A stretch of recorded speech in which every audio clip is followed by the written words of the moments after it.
Anel QC, Jimmy, consultant commercial, prof pour les apprentis première et deuxième année cuisine, président de l'association Flavor Tropical, directeur de la radio Flamme pour le potager du roi à Versailles, membre des TOC françaises, membre des disciples d'Escoffier, membre des Trois Serpes qui s'occupent de la restauration collective.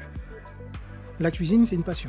Donc, la passion ne se réveille pas du jour au lendemain. Il y a des choses qui nous animent des temps petits et puis qui finissent par grandir et exploser en nous. Donc, j'ai évolué en tant que boulanger-pâtissier avec un pâtissier qui est Pointe-à-Pitre, la pâtisserie Léguier, et qui m'a appris plein de choses, qui m'a appris de prendre le temps de faire les choses et de bien comprendre comment fonctionnent les choses. Donc, quand on arrive à réunir des personnes autour d'une table, autour d'une assiette, on arrive à faire plein de choses.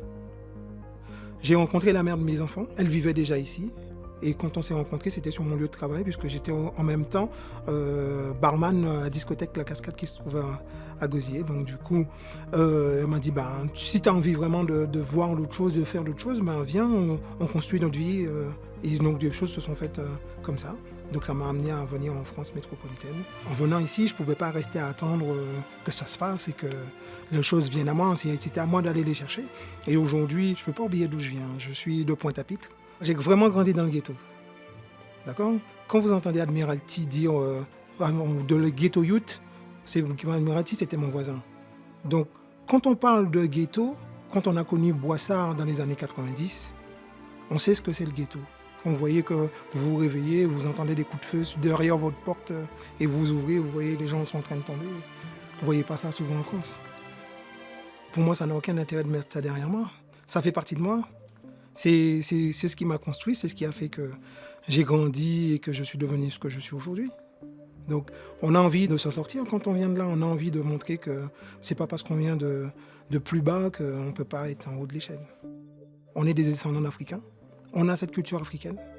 On a ces façons de faire africaines, mais on s'est créé une nouvelle identité, qui est l'identité caraïbéenne. Et qu'aujourd'hui, qui est reconnue dans le monde. Moi, je suis un passionné de gros cas.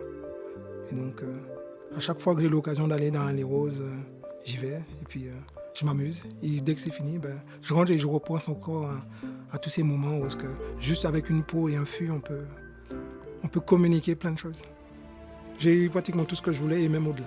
J'ai voulu avoir des enfants à 23 ans, j'ai eu mes jumelles, j'ai voulu être un grand chef. Je le suis. Ça m'a permis de rencontrer différentes personnes, ça m'a permis de voyager, de découvrir d'autres univers, de toucher à des choses que je n'avais pas forcément rêvé. Et puis aujourd'hui, je vis mon rêve, je vis mes passions. Donc je suis tout à fait heureux et content que ça se passe comme ça.